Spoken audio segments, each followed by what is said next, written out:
Right, IPL cricket tourney ರದ್ದು. BCCI ಮಹತ್ವದ ನಿರ್ಧಾರವನ್ನು ಕೈಗೊಂಡಿದೆ. IPL ಕ್ರಿಕೆಟ್ ಟೂರ್ನಿ ರದ್ದು. ಇನ್ನು 16 ಮ್ಯಾಚ್ಗಳು ಬಾಕಿ ಇರುವಾಗಲೇ ಅರ್ಧದಲ್ಲೇ IPL ಕ್ರಿಕೆಟ್ ಟೂರ್ನಿಯನ್ನು ರದ್ದು ಮಾಡಲಾಗಿದೆ. ಇವತ್ತು ಬೆಳಗ್ಗೆಯಿಂದ ನಾವು ಮಾಹಿತಿ ಕೊಡ್ತಾ ಇದ್ವಿ, ರದ್ದಾಗುವ ಸಾಧ್ಯತೆ ಇದೆ ಅಂತ. ಈಗಷ್ಟೇ BCCIನವರು ತೀರ್ಮಾನವನ್ನು ತಗೊಂಡಿದ್ದಾರೆ. IPL ಕ್ರಿಕೆಟ್ ಟೂರ್ನಿ ರದ್ದು. ನಾವು ಇದನ್ನು ಪೋಸ್ಟ್ಪೋನ್ ಮಾಡ್ತಾರಾ, ಅಮಾನತ್ನಲ್ಲಿಡ್ತಾರಾ, ರದ್ದು ಮಾಡ್ತಾರಾ ಅಂತಕ್ಕಂಥ ಪ್ರಶ್ನೆಯನ್ನು ಎತ್ತಿದ್ವಿ. ಈಗ ಬರ್ತಿರೋ ಮಾಹಿತಿ ಪ್ರಕಾರ ರದ್ದು. ಅಲ್ಲಿಗೆ 2025ನೇ ಸಾಲಿನ IPL ಟೂರ್ನಮೆಂಟ್ ರದ್ದಾಗಿದೆ.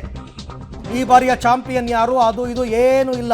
ದೇಶ ಇಷ್ಟು ಸಂಕಷ್ಟದ ಸನ್ನಿವೇಶದಲ್ಲಿರಬೇಕಾದ್ರೆ ಜನ ಟೂರ್ನಿಗಳಲ್ಲಿ ಮೈ ಮರೆಯುವುದು ಬೇಡ. ಜೊತೆಗೆ ಎಲ್ಲ ಡೇ ಆ್ಯಂಡ್ ನೈಟ್ ಮ್ಯಾಚ್ಗಳಾಗಿರೋದ್ರಿಂದ ಫ್ಲಡ್ ಲೈಟ್ಸನ್ನು ಆನ್ ಮಾಡಿಕೊಂಡಾಗ ಶತ್ರುಗಳಿಗೆ ಆಹ್ವಾನ ಕೊಟ್ಟಂಗೆ ಅದು. ಅಷ್ಟು ದೊಡ್ಡ ಎಷ್ಟೋ ಕಡೆ ಬ್ಲ್ಯಾಕ್ಔಟ್ ಮಾಡ್ಕೊಂಡು ಕೂತಿದ್ದಾರೆ. ನೀವು ಲೈಟ್ ಉರಿಸ್ಕೊಂಡು ಮ್ಯಾಚ್ ಆಡೋದಕ್ಕಾಗುತ್ತಾ? ನೋ. ಭದ್ರತೆಯ ದೃಷ್ಟಿಯಿಂದ ಉಳಿದ 16 ಪಂದ್ಯಗಳು ಕೂಡ ರದ್ದಾಗಿದೆ. ಇವತ್ತು ಬೆಂಗಳೂರಿನಲ್ಲಿ ಮ್ಯಾಚ್ ಇತ್ತು, ಬೆಂಗಳೂರು ವರ್ಸಸ್ ಲಕ್ನೋ. ಆ ಮ್ಯಾಚ್ ಕೂಡ ಇವತ್ತಿಂದನೇ ರದ್ದಾಗುತ್ತೆ. ಸೊ ಹಾಗಾಗಿ IPL ಕ್ರಿಕೆಟ್ ಟೂರ್ನಿಯನ್ನು ರದ್ದು ಮಾಡಲಾಗಿದೆ. ಬೆಂಗಳೂರು ಮತ್ತು ಲಕ್ನೋ ಇವತ್ತು ಮ್ಯಾಚ್ ಇದ್ದಿದ್ದು ಲಕ್ನೋದಲ್ಲಿ. ಹಾಗಾಗಿ ಆ ಮ್ಯಾಚನ್ನು ಇಲ್ಲಿಂದನೇ ರದ್ದು.